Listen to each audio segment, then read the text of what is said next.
So this obsession with technology, where do you think that was rooted for you?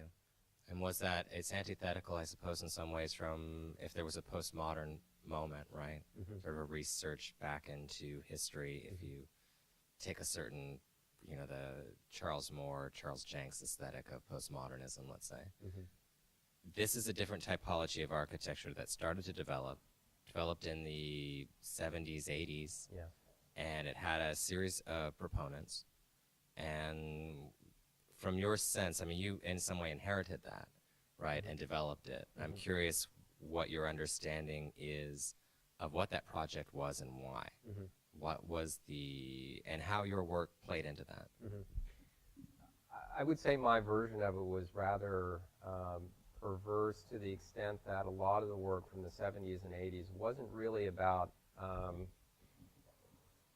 the attempt, especially like from people like Fuller and maybe even on to the British high-tech architects, was pretty much a modernist version of here's the program, here's the form that's going to work for it, but now let's elaborate it in terms of the way in which we're going to go about building it.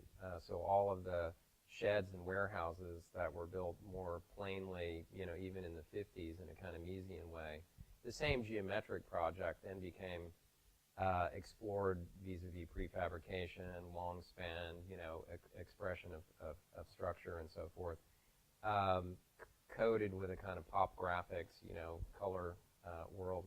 But that work was presented in a very deeply Banham-esque, modernist, this is what we need, and technology will get us there.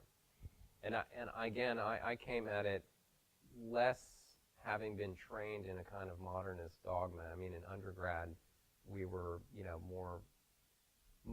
more what was around with like New York Five abstraction, and I was working on that, but I was always, sort of influenced by Pompidou Center or something like that, where I thought if you could get dramatic expression out of a one-to-one relationship between all the parts and components of how a building works, right? In the way in which machines work, they're Newtonian.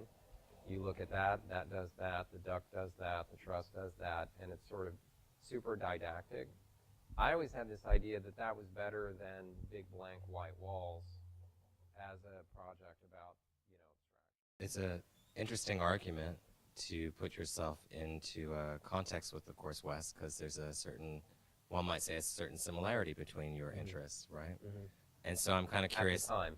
Yeah, at the time. So I'm curious to see how you, well, I would even argue maybe even today in some ways, there's still a Hmm. certain interest. You're at a different moment within your own practice, and you Hmm. aim at different directions towards Hmm. maybe a certain detail level Hmm. that one would say is fundamentally different. Hmm. But this work that I'm looking at here, I mean, there's also a pop aspect to it. Hmm. And I'm curious what you were hoping to gain with that, and what that reception was in relationship to that. Hmm. I think the kind of answers to this, and I haven't really uh,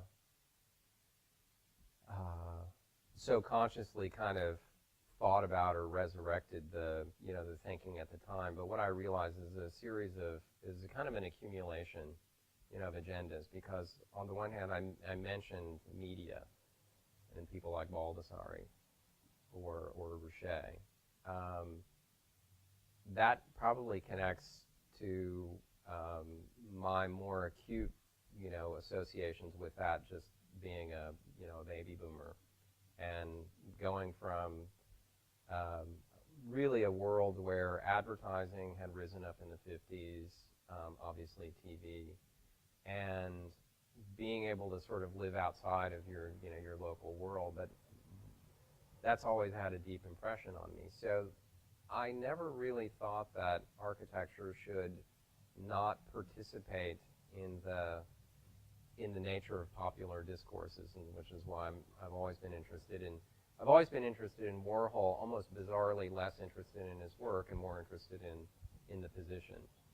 Not so much calling into question what is art, but what's the rhetoric of communication in a way. And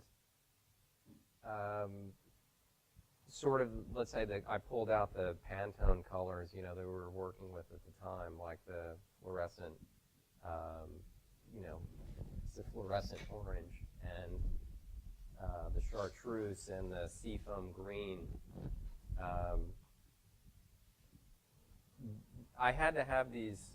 I had to work with these colors all the time. I never really let the world be black and white for very long.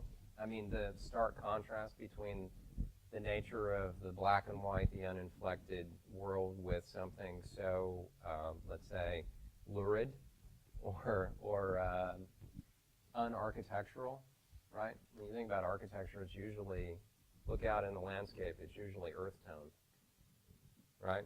And I didn't want any earth tone to inhabit, the drawing. So the pop sensibility, of course, was literally in the sense of the graphic contrast to be able to probably make the projects float in between product design, between advertising.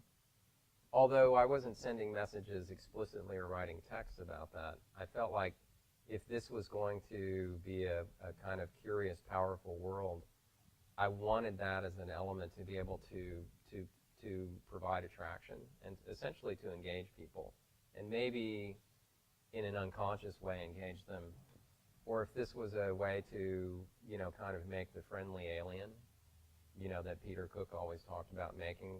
Maybe these were friendly aliens, like they really wanted to be cheerful and engaging, and rather than imperious.